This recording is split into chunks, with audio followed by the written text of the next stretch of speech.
Welcome to रश्मीच रसोई। आपण फणस पोळी किंवा फणसाचे कापा तर नेहमीच खात असतो, पण आज मी तुम्हाला अगदी सिंपल सोप्या पद्धतीने फणसाचे वडे किंवा फणसाच्या घाऱ्या कशा बनवायच्या ही रेसिपी दाखवणार आहे।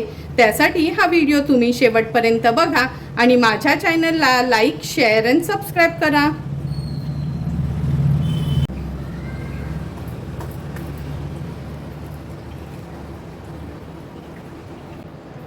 आज आपण फणसाच्या पुऱ्या किंवा फणसाचे घारगे किंवा फणसाच्या घाऱ्या बनवणार आहोत। त्यासाठी मी हे फणसाचे गरे घेतले आहेत। जास्त करून प्रयत्न करा का फणसाचे बरके गरे घ्यायचे, म्हणजे त्याचा छान पेस्ट तयार होतो। पण आज मी फणस कापला तर हे काफे गरे होते, तरी पण मी ह्याचेच आज घाऱ्या बनवणार आहे। नंतर आपण हे मिक्सरला फिरवून घेणार आहोत। 1 वाटी आपल्याला फणसाच्या गऱ्याची पेस्ट तयार करून घ्यायची आहे। 3 वाटी तांदळाचं पीठ, 1 वाटी गव्हाचं पीठ आणि 2 चमचे रवा वापरणार आहोत। चिमूटभर मीठ, अर्धा चमचा वेलची जायफळ पूड आणि अर्धा वाटी आपण गूळ वापरणार आहोत। गूळ तुम्ही तुमच्या गोडीप्रमाणे कमी जास्त करू शकता। तर चला मग आता हे फणसाचे गरे आहेत ह्यातल्या बिया काढून घेऊया आणि गूळ आणि हे गरे मिक्सरला छान बारीक करून घेणार आहोत। सर्व गरे ह्या मिक्सरच्या भांड्यामध्ये घेतले आहेत। आता गूळ पण चिरून घेतला आहे। हा अर्धी वाटी गूळ मी ह्याच्यातच घालून छान मिक्सरला याची पेस्ट तयार करून घेते। हे बघा, फणसाचे गरे आणि गूळ असं मिक्सरला आपण बारीक करून घेतलं आहे। आता लगेचच फणसाच्या घाऱ्या किंवा फणसाचे वडे बनवण्याकरता पीठ मळून घेऊया। सर्वात आधी ह्या ताटामध्ये मी हा फणसाचा गऱ्यांचा गर काढून घेते। गूळ पण त्याच्यासोबत घातलं का पाणी घालायची गरज नाही लागत। हे बघा, छान स्मूथ पेस्ट तयार होते।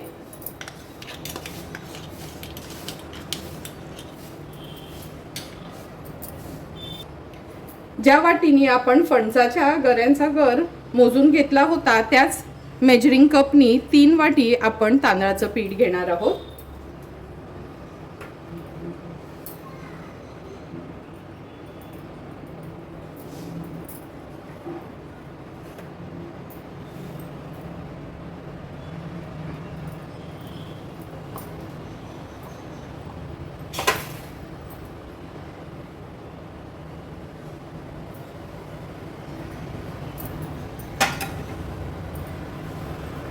एक वाटी गव्हाचं पीठ,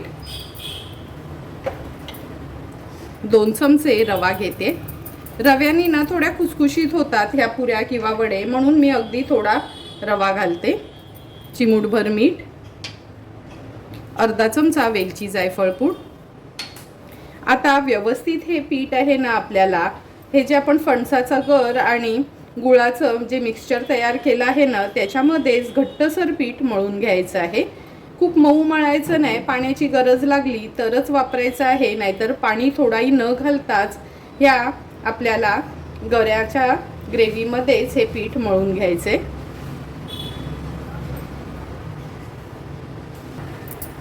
हे बघा, पीठ छान आपण त्या गऱ्याच्या पल्पमध्येच मिक्स करून घेतलं आहे। आता ह्या मिक्सरच्या भांड्याला थोडं गर लागलेला होता, त्याच्यामध्ये 1 पळीभरच पाणी घातलं आहे, म्हणजे पूर्ण हा गर आपल्याला काढता येईल। आता छान पिठाचा गोळा तयार करून घ्यायचा आहे। गरज लागली तरच पाणी ॲड करा, नाहीतर प्रयत्न करा त्या पल्पमध्येच आपल्याला हे पीठ मळून घ्यायचं आहे। फक्त लक्षात ठेवा, मऊसूत पीठ मळू नका, घट्टसरच पीठ मळा। हे बघा, पिठाचा गोळा आपण छान तयार करून घेतला आहे। आता आपण ह्याच्यामध्ये चमचाभर तेल घेणार आहोत। तेलाने पिठाला छान मळून मळून घ्यायचं आहे।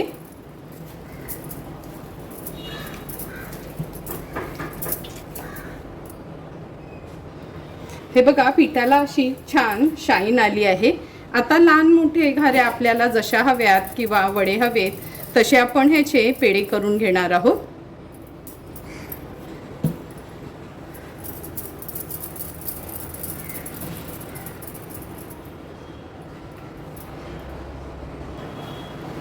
हे बघा, थोडे थोडे करून सर्व हे पेढे आपण तयार करून ठेवले आहेत आता वेळ न घालवता लगेचच आपल्याला ह्याचे वडे थापून घ्यायचे आहेत. जास्त वेळ हे पीठ मळलेलं ठेवायचं नाही, नाहीतर पीठ मऊ पडेल. वडे थापण्याकरता पोळीपाटावरनं मी ही तेलाचीच पिशवी घेतली आहे. पिशवी जस्ट माझी रिकामी झाली होती म्हणून बरं तीच पिशवी वापरूया, नाहीतर तुम्ही केळीचं पान किंवा कोणतीही प्लास्टिकची चांगल्यातली पिशवी वापरू शकता. आता हा पिठाचा गोळा ठेवला आहे.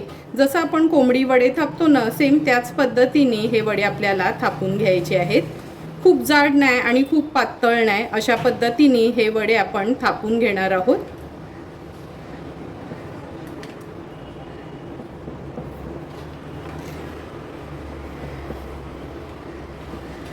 हे बघा, आपण हा वडा थापून घेतला आहे. काढून दाखवते तुम्हाला. पुरीपेक्षा थोडासा जाड हा वडा आपल्याला ठेवायचा आहे. अशाच पद्धतीने एक 4-5 वडे तरी मी थापून घेते, नंतर लगेचच तळायला घेते.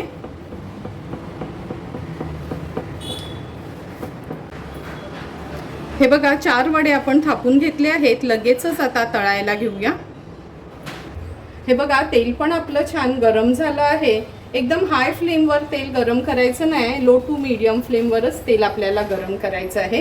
कारण का, हे वडे आहेत ना, ह्याच्यामध्ये एकदम फणस आहे आणि गूळ आहे. जर एकदम हाय फ्लेमवर तुम्ही हे वडे तळायला घातले तर अगदी काळे पडतील. हे बघा, वडा आपला तेलात सोडल्याबरोबर छान असा हळूहळू वरती येतोय.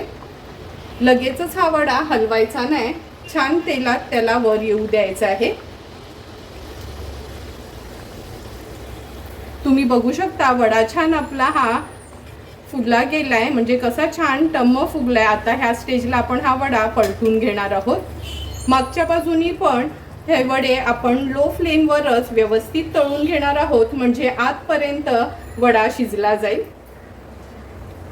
वडे काढण्याकरता मी ही चाळण घेतली आहे.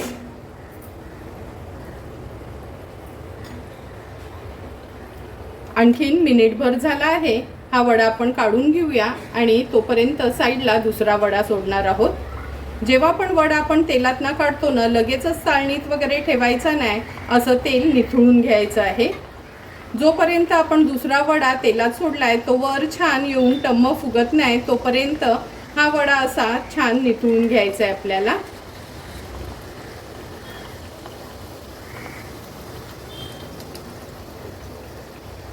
तुम्ही बघू शकता दुसरा आपला हा फणसाचा वडा पण छान टम्म फुगला आहे. आता हा वडा ह्या चाळणीमध्ये मी काढून घेते आणि हा दुसरा वडा पलटून घेते. अशाच पद्धतीने एक एक करून सर्व वडे हे आपण तळून घेणार आहोत.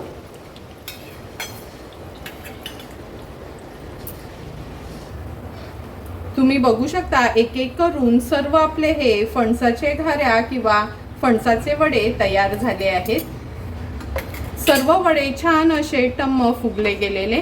अशा जाळीवर हे मी वडे दोन्ही ह्याच्यात काढून घेतले आहेत. आता तयार झालेले हे वडे आपण सर्विंग प्लेटमध्ये सर्व करून घेणार आहोत. सुंदर असे तयार झालेले आपले हे फणसाचे वडे किंवा फणसाच्या घाऱ्या आपण ह्या सर्विंग प्लेटमध्ये सर्व करून घेतोय. तुम्हाला पण मी बनवलेले हे फणसाच्या घाऱ्या किंवा फणसाच्या वड्याचा व्हिडिओ आवडला असेल तर तुम्ही पण नक्की एकदा तरी हे घरी ट्राय करा आणि मला कमेंट करून सांगा की तुम्ही बनवलेले हे फणसाचे वडे कसे झालेत ते. तुम्हाला जर मी बनवलेल्या ह्या फणसाच्या वड्यांचा व्हिडिओ आवडला असेल तर नक्की माझ्या चॅनलला तुम्ही लाईक, शेअर अँड सबस्क्राईब करा. Thank you for watching my video.